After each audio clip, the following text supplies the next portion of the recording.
Salut à tous, bienvenue dans une nouvelle vidéo. Dans cette vidéo de rentrée, j'ai décidé tout simplement de commencer à m'ouvrir à un peu plus de sport que le foot. Et du coup, notamment, je commence par le MMA parce que c'est vrai que c'est un sport qui marche bien dans le monde actuel, mais surtout aussi en France. Et donc du coup, je vais commencer à m'intéresser à différents marchés et je vais essayer de voir s'il est possible de trouver des stratégies rentables dans ces sports-là et aussi dans les marchés que nous proposent les exchanges. Donc ce que je vous propose, c'est qu'on regarde un match complet, voilà, et c'est parti. Allez, c'est parti. D'être le plus relâché possible pour que ça parte vite. S'ils sont stressés, évidemment ils sont stressés, mais si leur corps reste rigide, ils seront lents en fait. Donc là, à chaque fois, ils essaient de garder de se décontracter et de se calmer. C'est pour ça que McGregor lui balançait ses bras dans tous les sens pour être ultra relâché. Ouais. Pour l'instant, on est beaucoup sur le centre de la cage et que des feintes. On envoie des informations à l'adversaire pour essayer de voir un petit peu comment est-ce qu'il va réagir. Travail de jab, de prise de distance. On va voir un peu quelle est la longe de son adversaire. Et Waters qui a les bras très bas, ça veut dire qu'il a pleine confiance dans sa gestion de la distance avec ses mouvements de tête. Gros mouvement de tête exactement de Patterson. Les deux, hein, ouais, Patterson aussi. Hein, on voit... Ouh, attention, là, il a combiné. Ok, ça renvoie. Et Waters qui a essayé de répondre en contre. Celui-là, il l'a pris. Hein. Il l'a rendu.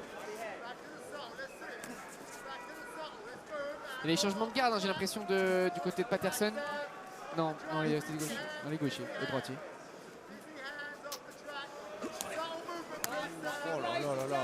Pour l'instant, Patterson un peu. Patterson, il est loin pour l'instant, donc il arrive à lui mettre des coups. C'est incroyable. Ah, complètement. Ça, c'est vraiment impressionnant. Et il évite de rester vraiment dans la ligne de mire du bras arrière ou du jab d'ailleurs de son adversaire. Vraiment, dès qu'il fait une frappe, la tête est désaxée. Il arrive à le toucher. Hein. Il fait un petit jab, mais tu vois, la tête bouge bien. Il reste pas dans la ligne de mire. Ouais, et puis il met l'impression quand même parce qu'à force d'avoir d'avoir la tête qui arrive vers lui, il n'a pas vu la combinaison derrière qui a été déclenchée. Oh là là. Alors là, a priori, ça va. Je pense qu'ils vont rester debout. J'ai l'impression. On va rester toujours dans cette mi-distance un petit peu et voir qui prend le ça va être de la boxe anglaise là. Waters a l'air vraiment à l'aise, j'ai l'impression, dans le combat. Ah, il veut profiter de son allonge, hein, oui, complètement. Patterson a l'air de subir un petit peu plus désormais. La cote remonte du coup. Il a fait plusieurs jabs. Ouais, alors qu'il avait bien commencé plus agressif, mais il s'est fait calmer un petit peu. Complètement. Je crois qu'il a on voit bien que Patterson a la tête, le menton un peu sorti. Waters, lui, a pris des jabs, mais c'était vraiment dans le haut de la tête. Son menton est assez rentré quand même. Il sort de l'axe. On voit qu'il est plus à l'aise en boxe, hein, Waters. Waters short bleu, c'est vrai qu'il a une magnifique boxe et on sent qu'il déroule un petit peu. Ça baisse bien là pour très à l'aise, comme tu l'as Waters dit. du coup. Regardez, il est repassé à 1,84. Incroyable. Avec le bras avant de Waters.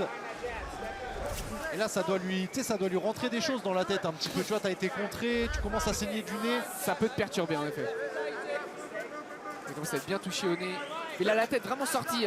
Il est comme si. Il a vraiment pas le menton rentré, Patterson. Il s'est fait sonner, il s'est fait toucher. Waters qui est encore. Attention. Il a encore le crâne qui est en train de bouillir là. Il essaie de garder les mains. Oh là là, il se fait sanctionner complètement. Ok. Et c'est terminé, KO debout. Bon. Sam Patterson, alors qu'il était en train de se faire un petit peu endormir par Trey Waters. Complètement. Il a réussi à accélérer au bon moment pour aller chercher ce finish, on l'avait dit. Il a mis un finisseur. Ah mais c'est bien. Très propre. C'est très bien les gars qu'on ait ce genre de scénario parce que là vous avez vu quoi? Vous avez vu que Sam Patterson annoncé favori 1,5, ok. Waters il avait 2,7. Juste avant que Patterson là lui fasse du coup le finish là, vous avez vu que Waters il était bien. Donc Waters il est redescendu carrément à 1,7. Vous voyez? Alors qu'après Patterson lui a remis. Donc le MMA ça va trop... Oula ouais. Le MMA les gars c'est trop rapide. Il est au-dessus de l'épaule. Pour faire du... Je pense que... Waters. Voilà. De toute façon, ça se joue au détail. Hein. Vous avez vu les cotes, hein. C'est-à-dire que Patterson annoncé favori. Juste avant Trey Waters, il avait du 2 et quelques. Il est redescendu à 1,7 parce qu'il commençait à prendre l'avantage. Et qu'est-ce qui s'est passé? Patterson après, il s'est remis dans le bain. Boum, boum, droite finish. Donc, c'est compliqué les gars, le live MMA, faire du trade en live MMA. Je pense qu'il faut rentrer avant le combat. Et sortir, uniquement faire une sortie, d'accord, au premier round, au deuxième round, sécuriser quelque chose. Mais rentrer pendant le combat, je pense que c'est trop compliqué. Vous avez vu, les cotes bougent trop, il n'y a pas assez de liquidité. Donc je pense que ça va être ma technique pour ce soir. Je vais rentrer avant le combat, ok. Et du coup, pendant les combats et notamment sur chaque fin de round, si on va au fin de round, je prends une décision. Soit je sors mon bet parce que je sens que ça va pas le faire, soit je sécurise un profit.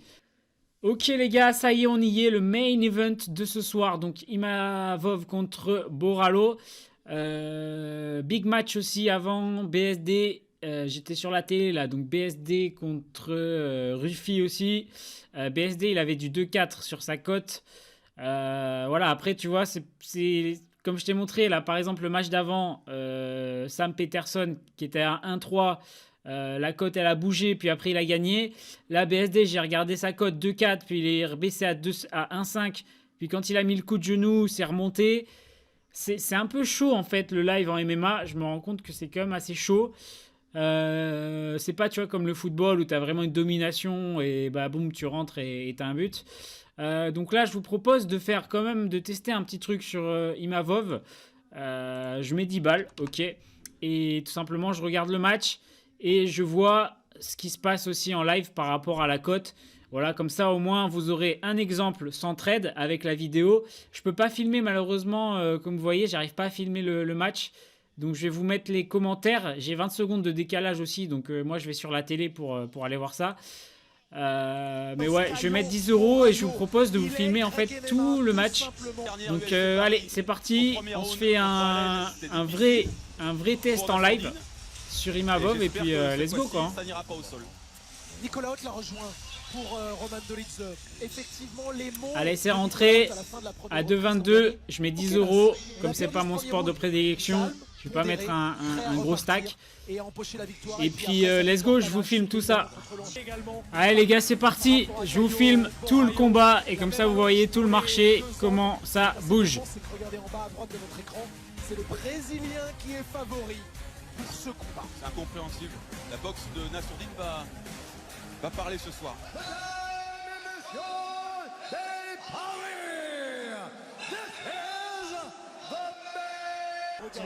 Check. Premier round de fini. La cote d'Imavov va baisser. Donc là, tu vois, je pourrais sécure un petit profit. Tu vois, et je pense que c'est ce que je vais faire directement. Parce que Borralho, sur la fin, il l'emmène quand même. Il le plaque. Donc voilà. Donc là, profit sécurisé sur Nassourdine. Ok. Donc j'ai mis 10 €. 5-14. Moi, je pense que la stratégie à faire en MMA, c'est rentrer son bet. Si ça va jusqu'au premier round, tu vois ce que tu fais en fait. Ok, fin du deuxième round. Donc la cote baisse encore pour Imavov. Hein. Là franchement il domine, il lui a mis un bon coup, ça saigne. Nous on avait pris la cote à 2,22 et tu vois que la cote a baissé à 1,28. Donc il y a plusieurs stratégies que tu peux faire hein, vraiment en MMA. Il y en a pas mal. C'est soit tu rentres comme j'ai fait avant, tu trades le premier round, soit tu trades le deuxième round, soit tu trades round par round. Sachant que faut savoir souvent les combats MMA souvent se terminent au premier round. Donc ouais, je pense que trader le premier round ça peut être une stratégie que tu peux faire. Et trader le deuxième round aussi c'est une stratégie à faire. Je referai une vidéo là-dessus de toute façon parce qu'il y a plein de choses à explorer en vrai. Ok les gars, fin du troisième round. Donc comme vous pouvez le voir, Borralho rebaisse en cote, pardon. Il est devant au point, il est annoncé à 2 rounds à 1. Ok. Il a une cote à 3,5. Pour l'instant, nous, on n'est plus exposé puisqu'on a fait un trade, un premier trade. Je vais avoir le quatrième round et je vais peut-être prendre une décision, je vais voir. Ok les gars, fin du quatrième round. Donc là, Imavov, il prend le round. Donc, ouais, c'est... Là, c'est des fights comme ça où ça va au bout, certainement. Après, il faut faire gaffe à la surprise. Voilà, au cinquième round, tout peut se passer. Mais ce qui est bien, c'est que nous, vous voyez, on a été exposé que sur le premier round. Donc on a les gens qui parient en simple, tu vois, ils ont été exposés sur tout le match. Nous, on a été exposés que sur le premier round de 5 minutes. Voilà. Donc on a fait un profit en 5 minutes sur le premier round. Allez, je regarde le dernier round et puis après on fera une conclusion. Ok, fin du fight. Hop, je me remets quand même. Ouais, il y en a 20 secondes de décalage. Je me remets quand même la cote là. Alors j'ai envie de dire à Dana White, allez, ne tergiverse plus, patron. Plus de blabla avec cet homme-là. Donne-lui sa chance pour la ceinture. Hop, la cote de Imavov. D'ici à l'automne pour savoir qui affrontera Chimaev en 2026. Mais ce qu'on sait, c'est qu'Imavov. Donc tu peux voir qu'on n'a pas grandement bougé, tu vois. Mais on a baissé ouais, vers le deuxième round, troisième round. Donc là, c'était un match propre, tu vois. Mais après, il y a des fights, comme je t'ai montré le fight juste avant, où c'est un peu le bordel. Ok, victoire. Donc j'ai mis 10 €, je fais 14 €. Ça veut dire que si j'avais mis 100 €, je fais 51 €. Je me suis exposé, sur 25 minutes de combat, je me suis exposé 5 minutes. Ok, donc vous voyez que faire du trading, ça peut être intéressant. Maintenant, sur le MMA, moi personnellement, je pense que ça doit rester, pour du fun. Parce que, comme tu l'as vu, c'est un peu le bordel. Et ça peut partir en couille à tout moment. Peut y avoir une épine dans le pied aussi, comme je le répète. Donc voilà pour cette vidéo. N'hésitez pas à me partager dans les commentaires absolument si vous avez des stratégies rentables. Bon, si vous avez des stratégies rentables et que vous ne voulez pas les partager, il n'y a pas de souci. Mais si vous avez déjà fait des tests, vous avez des samples de tests, n'hésitez pas à les partager en commentaire. Moi, ça pourrait m'intéresser tout simplement de vous lire. Et voilà pour cette vidéo, les gars. Je suis resté toute l'après-midi là à regarder tous les matchs. Voilà, et là, on a eu un super match en fin de soirée. Donc, c'était quand même une bonne soirée. Et voilà pour cette vidéo. Je vous dis à la prochaine. Salut à tous.